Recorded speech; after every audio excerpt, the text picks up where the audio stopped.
thoughts. It's going to be a lot shorter than usual, you'll be pleased to hear.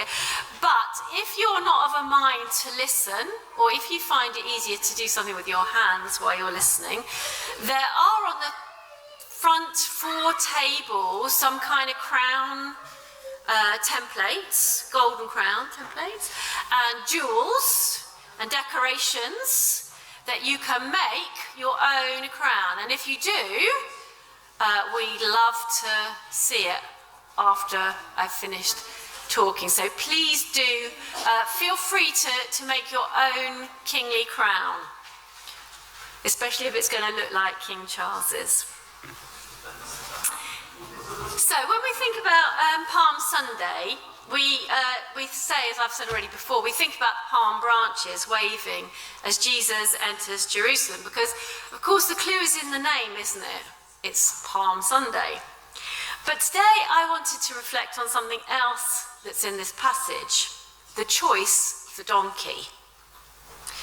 Now the donkey, and it's very clear from the Hebrew word here that it was a young donkey and not a horse, appears in all 4 gospel accounts of Jesus' entry into Jerusalem, and it's absolutely integral to the story. It's not the obvious choice for the entry of a king, but it's a deliberate one.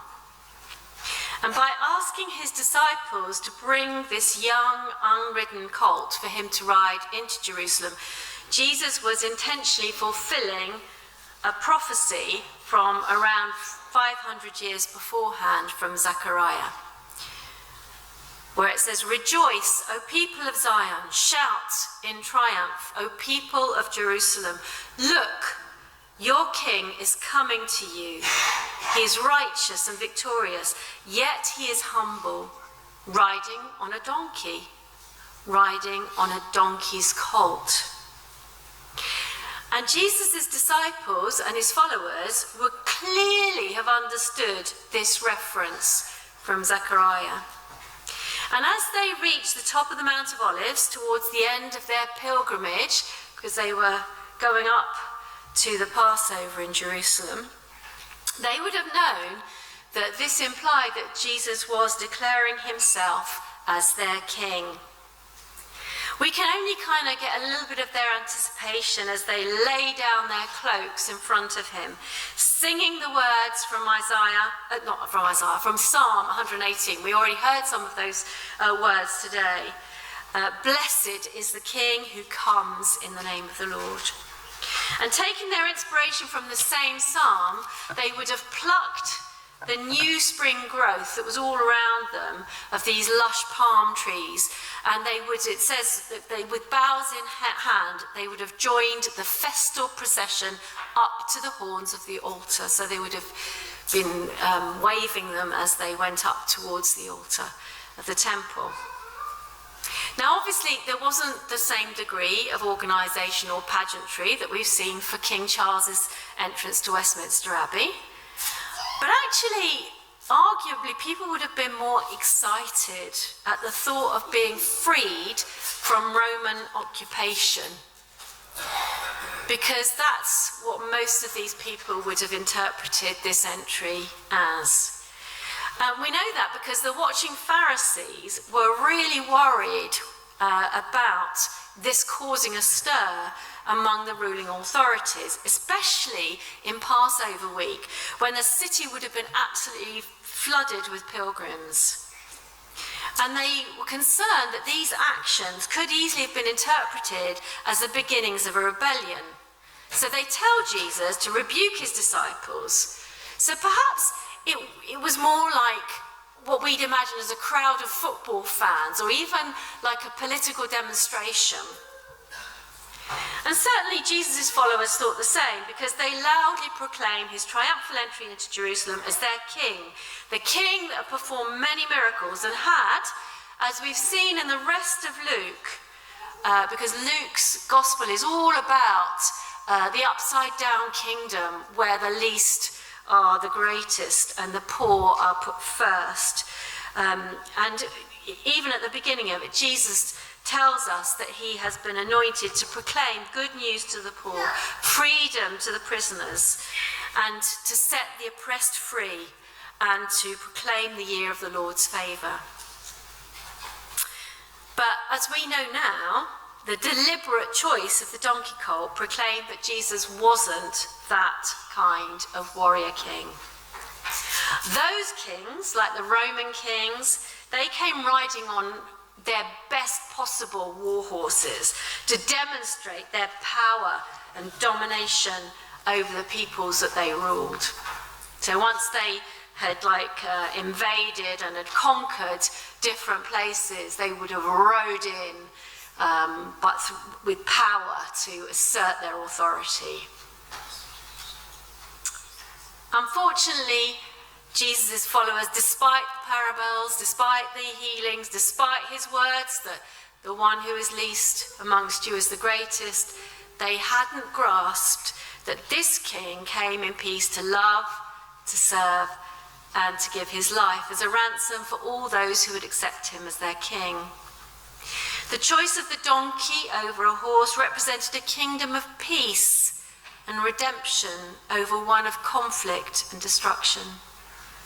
The fact that it hadn't been ridden showed that Jesus was doing a new thing, something that no one had done before. And it signified that he was the king over all creation. An unridden colt would have been really difficult to control. But we don't see any evidence of Jesus struggling to subdue this animal in any of the gospel accounts. So what, you might say? We know all this. And it is a very nice story. We all like donkeys. I like Shrek, for example. And after all, Mary rode a donkey into Jerusalem, didn't she? This gives us a kind of nice, warm, fuzzy feeling. Except there was no donkey in the nativity story. So this donkey was not an obvious choice, but it was a deliberate one, which proclaimed the kingdom of peace, not of war. So it's confession time. You may not know this. In fact, probably most of you don't know this, but actually I can be a really, really angry person. And not often, but I can be very, very angry. Things have been broken as a result of my anger. I don't usually get angry when people criticise me. That usually makes me go and feel a bit upset and go and reflect on what I've done that might have upset somebody. But I feel very angry when wrong is done against other people, when things are not fair. And that can be a really good anger because it motivates me to do what is the right thing, to bring about justice, to bring about a better world. But I'm given a choice about how to use that anger.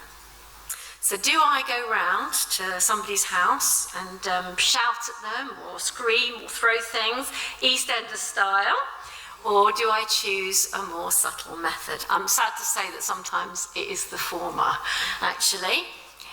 Now, interestingly, and you may not know this, Gandhi, who was instrumental in bringing about the independence of India,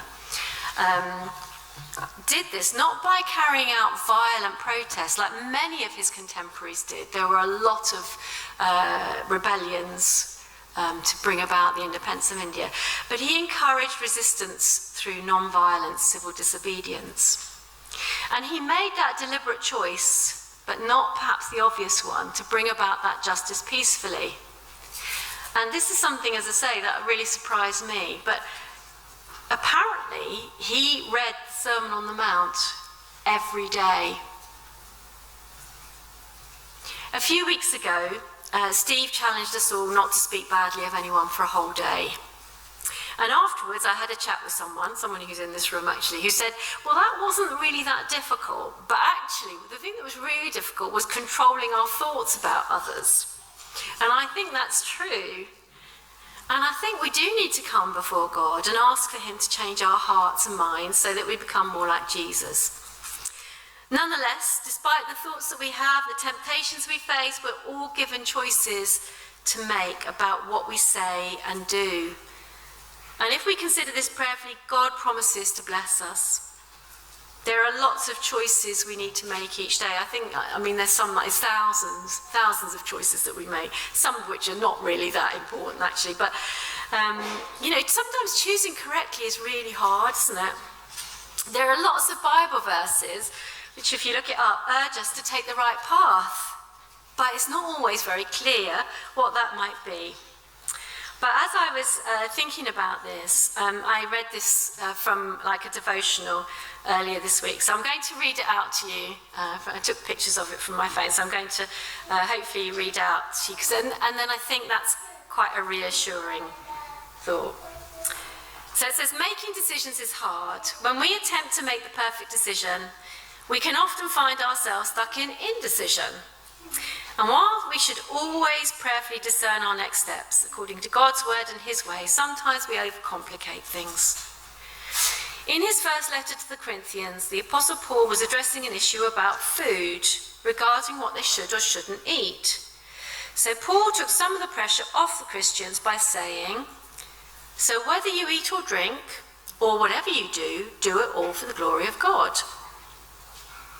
So while this passage was originally about food, the principle can be applied to any area of life. Whatever choice you make, do it to glorify God. In this way, you will keep your conscience clear. Whether you're preparing a meal or making a business deal, whether you're playing sports or building houses, whether you're leading a team or raising children, whether you're crunching numbers or caring for the vulnerable. No matter what you do, the core desire should be to love God and love others, and every decision should exemplify that love. So today, ask yourself, does this decision honour God? Is this choice full of integrity? Can others see his character shining through my life? Will my decisions draw people closer to God or pull them away from him? And no matter what situation we're in, God has given us his word, his spirit, and his people to help us discern our next right thing. So when making decisions, let's seek to honour God to the best of our ability and then trust him with our choices. Amen. So we will, has anybody completed a crown? Just one?